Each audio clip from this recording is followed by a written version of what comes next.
स्वागत है आप सभी का रिश्तों की आवाज़ चैनल पर। हम यहाँ सत्य घटनाओं पर आधारित कहानियाँ दिखा रहे हैं। अगर आप भी अपने जीवन की कोई कहानी हमसे साझा करना चाहते हैं तो स्क्रीन पर दिखे हुए व्हाट्सएप नंबर पर हमें कांटेक्ट कीजिए। व्हाट्सएप नंबर है 8368971187। आपकी पहचान पूर्णतः गुप्त रखी जाएगी। हम सफ़र परफेक्ट मैच भाग 1। सीढ़ियों से आकाश और रश्मि नीचे उतर रहे थे।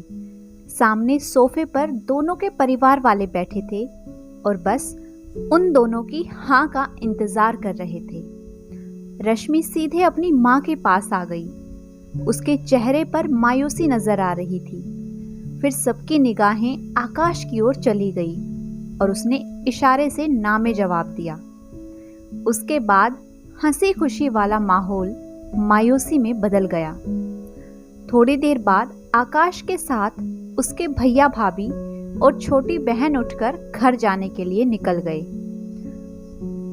आकाश भैया, आपकी पसंद की लड़की तो हमें मिलने से रही। आप तो हर लड़की में कुछ ना कुछ कमी निकाल ही देते हैं। अब तो शायद कोई परी ही उतरेगी आसमान से जो आपको पसंद आएगी। घर आते ही शिखा शुरू हो गई थी।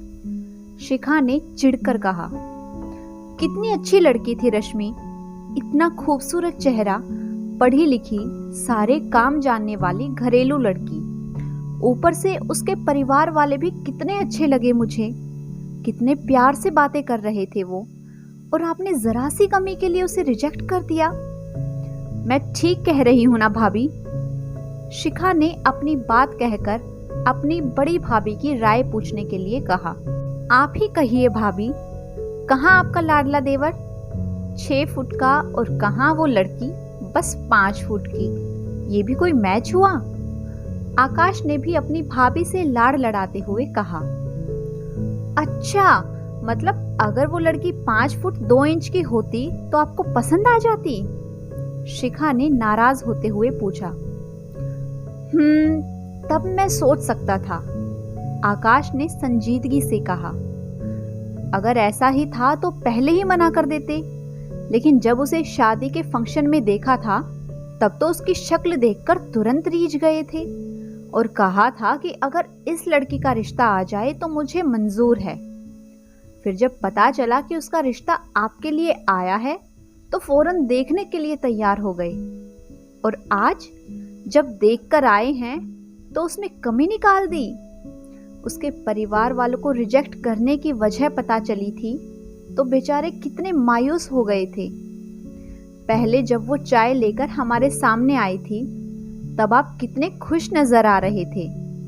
फिर आपने उससे अकेले मिलने की डिमांड रखी तो उन सबको उम्मीद हो गई कि रिश्ता पक्का हो जाएगा, पर आप उससे अकेले मिले तो उसे सीधे रिजेक्ट कर दिया कि वह आपके लिए परफेक्ट मैच नहीं है। कितना दिल दुखा होगा बेचारी का। हाँ तो जब हमारे सामने आई थी तो वो हील वाली सैंडल पहनकर आई थी और अचानक से देखकर मुझे भी बहुत अच्छी लगी थी, पर जब छत पर मैंने उसे सामने से देखा तो कुछ खास नहीं लगी मुझे, और जब मेरी नजर उसकी पेंसिल हील वाली सैंडल पर गई फिर तो मैंने इनकार करना ही सही समझा। उसके जैसी नाटे कद की लड़की के लिए कोई नाटा लड़का ही सही रहेगा। मुझ जैसा शानदार नौजवान नहीं मिलने वाला उसे। आकाश ने थोड़ा गुरूर से कहा।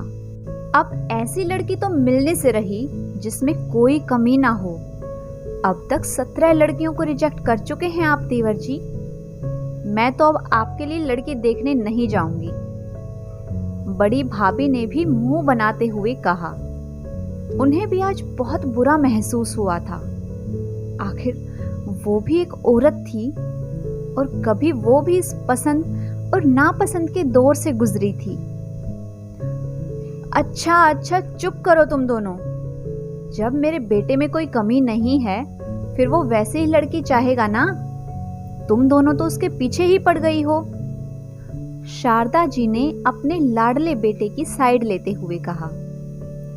वही तो, इन्हें समझाओ माँ, कोई कमी निकाल कर तो बताए जरा। माँ की तरफदारी ने आकाश को और चढ़ा दिया। उसने स्टाइल से अपने हाथ से शर्ट की कॉलर उठाते हुए कहा, वैसे बात झूठी भी नहीं थी। 6 फीट लंबा, कसरती बदन, गेहुआ रंग और घने स्टाइलिश बाल। वाकई शानदार शख्सियत का मालिक था आकाश। देखकर तो उसमें कोई कमी नहीं लगती। जब तक इंसान मुंह नहीं खोलता उसकी कमी भी पता नहीं चलती। पर जब आप छोटी छोटी बातों पर लड़कियों को ठुकरा देते हो तब आपकी बुराई पता चलती है। आपको पता भी है भाभी को कितना बुरा लगता है। वो कितने मन से अच्छी लड़कियों के रिश्ते देखती हैं और आप बस बहुत जुबान चला लिया तुमने। चुप करो, तुम्हारा बड़ा भाई है। शारदा जी ने बेटी को डांट कर चुप रहने के लिए कहा। जबरदस्ती तो मैं किसी को पसंद नहीं करने वाला। आकाश भी अपनी बात पर अड़ा था। तो फिर ठीक है, आप खुद ही कोई परी ढूंढ लीजिए। लगता है आपको पत्नी नहीं कोई मॉडल चाहिए। कम से कम अपनी बहन को ही देख लीजिए। साधारण रंग है, साधारण कद की है। शिखा के जो मुंह में आया बोल दिया और अपने कमरे में चली गई। माँ, ये इतना गुस्सा क्यों कर रही है आज? वो लड़की शिखा की सहेली की रिश्तेदार थी, इसलिए वो इतने तैश में है। माँ, पर मैं कह देता हूँ, मैं शादी करूंगा तो अपनी पसंद की ही लड़की से करूंगा।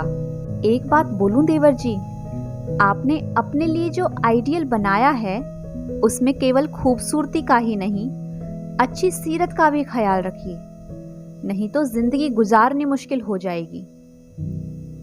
मुझे पता है भाभी, अच्छी सूरत के साथ अच्छी सीरत और सलीकेदार होना भी जरूरी होता है, पर पहली नजर में तो चेहरे की खूबसूरती ही देखी जाती है ना, जबकि बाकी चीजें हम अपने अनुसार ढाल सकते हैं। हर लड़की में ये खूबी नहीं होती कि वो अपने पति और ससुराल वालों के अनुसार खुद को ढाल सके। पर खैर, ईश्वर करे आपको आपकी पसंद की लड़की मिल जाए। इतना कहकर भाभी भी उठकर चली गई तो आकाश ने माँ की ओर देखा। माँ, भाभी मुझसे नाराज हो गई हैं क्या? अरे, तुझे पता है ना तेरी भाभी तुझे कितना लाड करती है। अभी थोड़ी देर में वो अपनी नाराजगी भूल जाएगी, तू चिंता मत कर। वो तो बस लड़की वाले उसके मायके के हैं और वो उस लड़की को बचपन से जानती है, इसलिए अभी जरा सोच रही है और कुछ नहीं। बस माँ, शादी तो मैं अपनी पसंद की लड़की से ही करूंगा, भले ही इसके लिए मुझे इंतजार करना पड़े। और फिर उसकी किस्मत ने उसे जल्द ही अपने पसंद की आइडियल लड़की से मिला दिया। हुआ यूं कि वो अपने दोस्त की शादी में गया था। दूल्हा दुल्हन स्टेज पर जयमाला की रस्म के लिए खड़े थे। लड़के के दोस्त लड़की की सहेलियों से चुगल करने में लगे थे। आकाश दूल्हे रमन के बगल में खड़ा था। रमन उसका खास यार जो था। तभी एक आवाज सुनकर उसकी नजर उठी और बस उठी ही रह गई। वो खूबसूरत परी दुल्हन के साथ खड़ी थी। उसके हाथों में वरमाला की थाली थी। आवाज उसी की आई थी। देखिए, आप लोग साइड हो जाइए, मुहूर्त बीता जा रहा है। बात तो उसने साधारण सी कही थी, पर उसकी आवाज में ऐसी कशिश थी कि इस शोरगुल वाले माहौल में भी आकाश को अपनी ओर आकर्षित करने में वो कामयाब हो गई। आकाश की नजर जैसे ही उस पर गई, उसके दिल ने कहा, बस आकाश, तेरी तलाश पूरी हुई। इतना दिलकश चेहरा, इतनी खूबसूरत आवाज, छरहरी काया, लंबी भी कम से कम 5 फुट 4 इंच होगी। आकाश की आंखें जैसे एक ही नजर में एक्सरे मशीन की तरह काम कर रही थी। वो आसपास के माहौल से बेगाना सा हो गया, जिसकी ओर लड़कियां खिंची चली आती थी, पर वो कभी किसी को खातिर में नहीं लाता था, आज अपनी पसंद की लड़की देखकर बेताब हो गया और सीधे उसके करीब चला गया और उसके कान में सरगोशी सी करता हुआ बोला, आप बहुत खूबसूरत लग रही हैं। भीड़ की वजह से उसके होंठ लड़की के कान से छू गए। उसके इतने करीब आकर बोलने से पहले तो लड़की के चेहरे के भाव कठोर से हुए, पर जैसे ही उसकी नजर बोलने वाले इंसान पर गई, वो मुस्कुराने लगी। एक पल में ही जैसे लड़की की आंखों में चमक आ गई। उसे मुस्कुराते देखकर आकाश का दिल खुशी से झूम उठा और उसने उसकी आंखों में झांकते हुए पूछा, आपका खूबसूरत नाम? लड़की ने एक अदा से अपने चेहरे पर आ रही बालों की लट को पीछे किया और हंसकर स्टेज से नीचे उतर गई। तब उसका ध्यान गया, दूल्हा दुल्हन एक दूसरे को वरमाला पहना चुके हैं और अब एक एक करके रिश्तेदारों को बुलाकर तस्वीरें बनाई जाने लगी थी, इसलिए शायद वो चली गई थी। फिर तो सबकी निगाहें शादी की रस्मों की ओर और आकाश की नजरें उस हसीना की ओर लगी रही और वो उसकी नजरों से बचने में लगी थी। वो जल्दी से जल्दी उस लड़की के बारे में सब कुछ पता करना चाहता था। उसका नाम क्या है, वो कहाँ से है।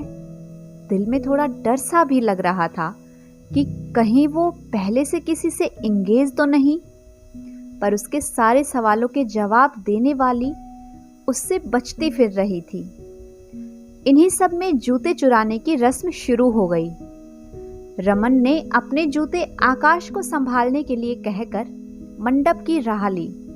वो जूते के पास बैठा था, पर उसकी नजर तो कहीं और ही थी, इसीलिए कब जूते उसकी बगल से गायब हो गए उसे पता ही नहीं चला। फेरों के बाद रमन उसके पास आया। वाह यार, तू इतनी देर तक मेरे जूते संभाले बैठा रहा। Thank you. चल अब डिब्बे से जूते निकाल कर दे मुझे। तब आकाश ने खुशी खुशी डिब्बा खोला और खाली डिब्बा देखकर खुद ही झेंप गया। यार पता नहीं जूते कहाँ गए। ओह शिट यार, अब जूते चुराने के बदले नेक देना पड़ेगा मुझे। क्या यार, शादी में भी कंजूसी? तू तो बड़ा दिलदार है ना, तो दे दे तू ही। रमन भी अपने नाम का एक ही कंजूस था। ठीक है, ये ले 10,000।